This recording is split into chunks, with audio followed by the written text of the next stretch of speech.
రోజు రోజుకి గోల్డ్ రేట్లు పెరుగుతున్నాయి. తాకట్లో ఉన్న బంగారానికి వడ్డీలు పెరుగుతున్నాయని టెన్షన్ పడుతున్నారా? కొమ్మూరి గోల్డ్ వచ్చాక ఆ టెన్షనే పోయింది. కొమ్మూరి గోల్డ్ ఉద్ధరించడం కాదు, ఏవి కాదు, ఏది ఉపయోగపడితే అది ఉపయోగించుకుని అధికారంలోకి రావడమే వాళ్ళకి సిద్ధాంతం. పైకి చెప్తారు కానీ సిద్ధాంత నిబద్ధత అనేది బీజేపీకి ఏమీ లేదు. సో అధికార నిబద్ధతే ఉంది. దానివల్ల వాళ్ళు ఏం చేస్తున్నారంటే ఇతర పార్టీల నాయకులను కూడా చీల్చేసి ఆ పార్టీ నాయకుల్ని తమలో కలుపుకొని అధికారాన్ని ఫామ్ చేయడం. Latest example west Bengal. Suvendu అధికారి మమతా బెనర్జీ దగ్గర ఉంటే వాళ్ళకున్న ఇబ్బందులు ఉన్నప్పుడు వాళ్ళని లాగేసుకొని తమ పార్టీలోకి తీసుకొని ముఖ్యమంత్రి అయ్యారు. సో అలాగా చాలా చోట్ల ఎగ్జాంపుల్స్ ఉన్నాయి.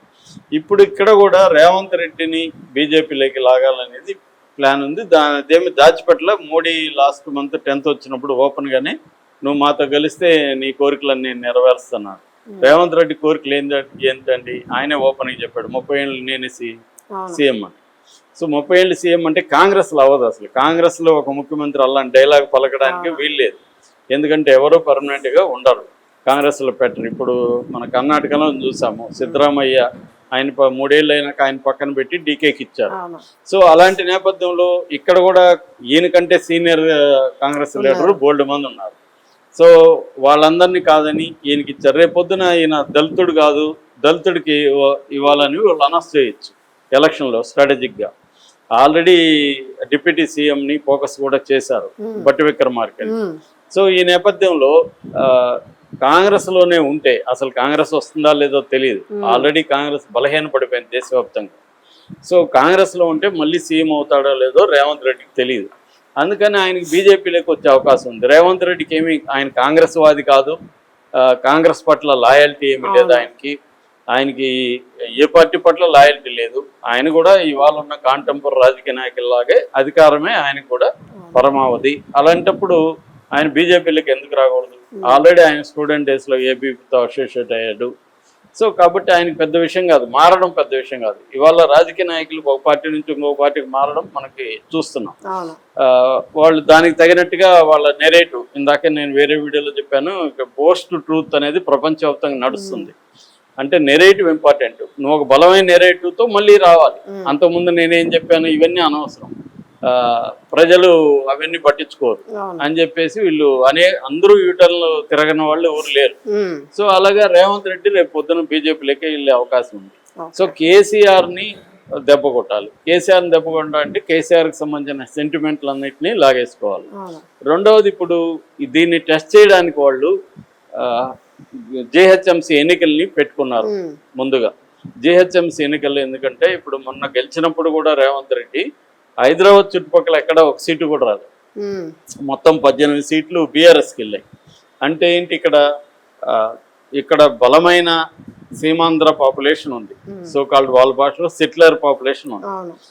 ఈ ఆంధ్ర సెటిలర్స్ అంతా కూడా బీఆర్ఎస్ కి సపోర్ట్ చేశారు. అందుకని బీఆర్ఎస్ కి గౌరవప్రదమైన ఓట్ షేర్ రావడానికి కూడా ఇది ప్రధాన కారణం. అయితే ఇప్పుడు దానంతా కూడా తన అకౌంట్లోకి వేసుకోవాలంటే కేసీఆర్ ని ఇరుకుని పెట్టాలి. అంటే కేసీఆర్ సెంటిమెంట్ ని దెబ్బ కొట్టాలంటే ఆంధ్ర తెలంగాణ గొడవ రగిలిస్తే కేసీఆర్ ఇప్పుడు దీంట్లో ఎంటర్ అయ్యి ఆంధ్రాకి యాంటీగా మాట్లాడితేమో తెలంగాణ సెంటిమెంట్ కేసీఆర్కి సపోర్ట్ చేస్తుంది, ఆంధ్ర వాళ్ళు యాంటీ అయిపోతారు.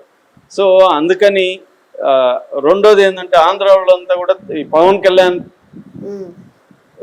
చంద్రబాబు చుట్టూ ర్యాలీ అవుతారు. ఆల్రెడీ వాళ్ళకి మిత్రుడు రేవంత్ రెడ్డి కాబట్టి రేపు పొద్దున ఇబ్బంది. సో అందుకని ఏం చేస్తున్నారంటే ఒక లాంగర్ ప్లాన్ లో భాగంగా మొదలు పెట్టారు ఇప్పుడు.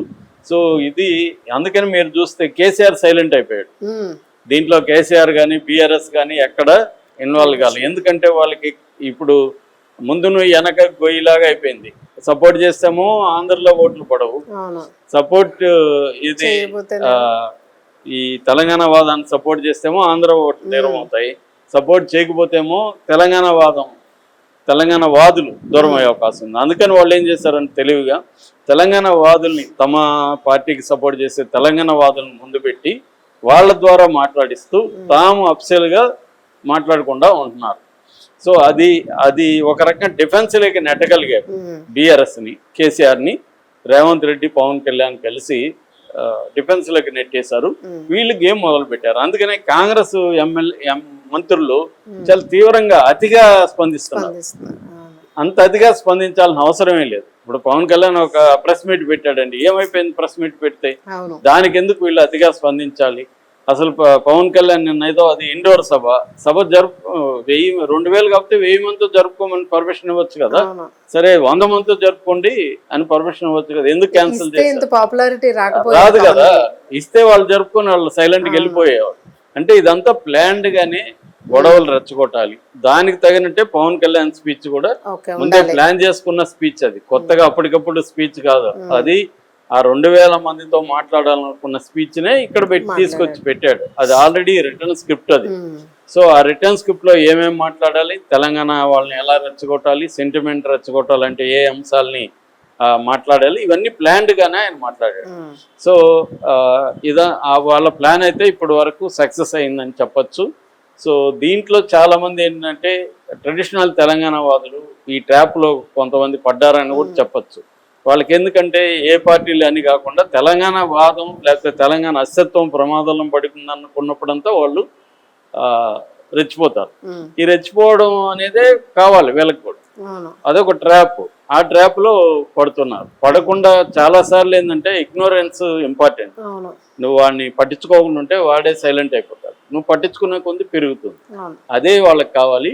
దాంట్లో భాగంగానే ఈ స్కీమ్ లో భాగంగానే ఒక స్కెచ్ చేశారు. ఆ స్కెచ్ ఫలించింది ఇప్పటి వరకు.